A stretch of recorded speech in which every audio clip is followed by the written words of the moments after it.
फसह का पर्व मिस्र में गुलामी से इजराइल के छुटकारे की याद दिलाता है।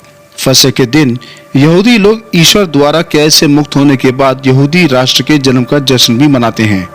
आज यहूदी लोग न केवल फसह को एक ऐतिहासिक घटना के रूप में मनाते हैं, बल्कि व्यापक अर्थों में यहूदियों के रूप में अपनी स्वतंत्रता का जश्न भी मनाते हैं। फसह के दौरान यहूदी सेडर भोजन में भाग लेते हैं। सेडर जिसका अर्थ है क्रम या व्यवस्था, जिसमें निर्गमन की कहानी और मिस्र में दास्ता से ईश्वर के उद्धार को फिर से बताया जाता है। सेडर के प्रतीक भागीदार व्यक्तिगत रूप से ईश्वर के हस्तक्षेप और उद्धार के माध्यम से स्वतंत्रता के राष्ट्रीय उत्सव का अनुभव करता है। अखमीरी रोटी का पर्व और प्रथम फल दोनों का उल्लेख लेवी व्यवस्था 23 में अलग अलग पर्वों के रूप में किया जाता है। हालांकि आज यहूदी 8 दिवसीय फसह की छुट्टी के हिस्से के रूप में तीनों पर्व मनाते हैं।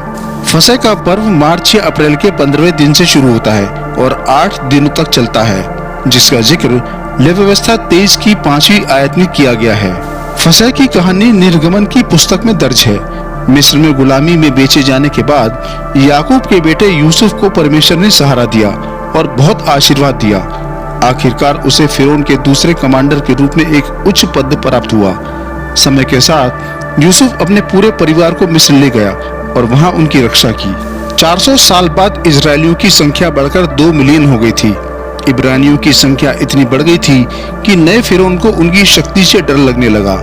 नियंत्रण बनाए रखने के लिए उसने उन्हें गुलाम बना लिया।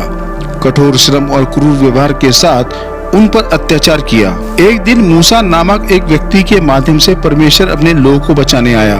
मूसा के जन्म के समय फिरौन ने सभी हिब्रू पुरुषों की हत्या का आदेश दिया था, लेकिन जब उसकी मां ने उसे नील नदी के किनारे एक टोकरी में छिपा दिया तो परमेश्वर ने मूसा को बचा लिया। फिरौन की बेटी ने बच्चे को पाया और उसे अपने बच्चे की तरह पाला। बाद में मूसा ने अपने ही लोगों में से एक को बेरहमी से पीटने के कारण एक मिस्री की हत्या कर दी और मिद्यान भाग गया। परमेश्वर मूसा को जलती हुई झाड़ी में दिखाई दिया और कहा, मैंने अपने लोगों का दुख देखा है, मैंने उनकी चीखें सुनी हैं, मुझे उनकी पीड़ा की परवाह है और मैं उन्हें बचाने आया हूँ।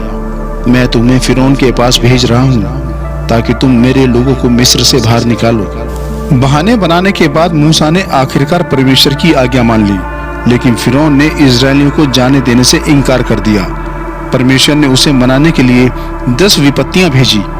अंतिम विपत्ति के साथ परमेश्वर ने निसान के 15वें दिन आधी रात को मिस्र के हर पहलौठे पुत्र को मार डालने का वादा किया। परमेश्वर ने मूसा को निर्देश दिए ताकि उसके लोगों को बचाया जा सके। प्रत्येक इब्रानी परिवार को एक फसह का मेमना लाना था, उसे मारना था और उसके खून को अपने घरों की चौखटों पर लगाना था।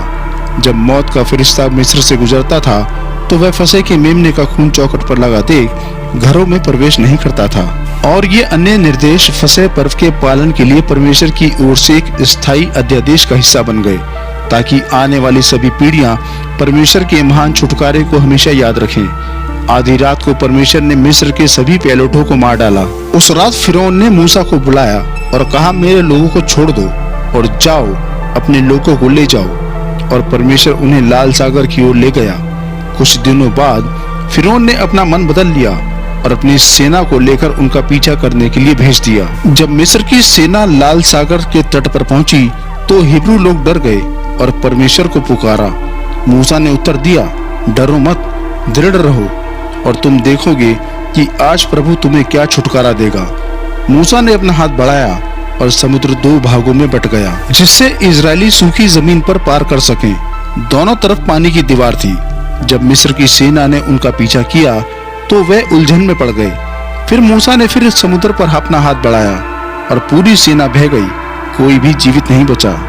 लूका 22 में यीशु मसीह ने अपने प्रेरितों के साथ फसह का पर्व साझा करते हुए कहा, मैं बहुत चाहता था कि अपना दुख शुरू होने से पहले तुम्हारे साथ फसह का भोजन करूं, क्योंकि मैं अब तुमसे कहता हूं कि जब तक परमेश्वर के राज्य में इसका अर्थ पूरा ना हो तब तक मैं इसे फिर कभी नहीं खाऊंगा। यीशु फसह की पूर्णता है। वह परमेश्वर का मेमना है जिसने हमें पाप के बंधन से मुक्त करने के लिए बलिदान दिया। यीशु का लहू हमें ढांकता है और हमारी रक्षा करता है और उसका शरीर हमें अनंत मृत्यु से मुक्त करने के लिए तोड़ा गया। यहूदी परंपरा में पास ओवर सेडर के दौरान हलेल के नाम से जाना जाने वाला स्तुति का एक भजन गाया जाता है। इसमें भजन 118 की 22 आयत है जो मसीह के बारे में बात करती है कि जिस पत्थर को राजमिस्त्रियों ने निकम्मा ठहराया वह वही कोने का सिरा हो गया। परमेश्वर ने इजरायलियों को आज्ञा दी थी कि वे हमेशा फसह के भोज के माध्यम से अपने महान उद्धार का स्मरण करें। यहूदी शेडर में दाखरस के 4 प्याले पीते हैं। तीसरे प्याले को रिडेम्पशन का प्याला कहा जाता है। ये वही दाखरस का प्याला है जो अंतिम भोज के दौरान पिया जाता है। अंतिम भोज की फसह की रोटी का बीज का मात्सा होता है जो बिना खमीर की रोटी होती है, जिसे बाहर निकाला जाता है और 2 भागों में तोड़ा जाता है। आधे को सफेद लिनन के कपड़े में लपेटा जाता है और छिपा दिया जाता है। बच्चे सफेद लिनन के कपड़े में अखमीरी रोटी तलाश करते हैं और जो कोई इसे पाता है वह इसे वापस लाता है और कीमत देकर इसे छुड़ाता है। रोटी का बाकी आधा हिस्सा खाया जाता है जिससे भोज समाप्त हो जाता है।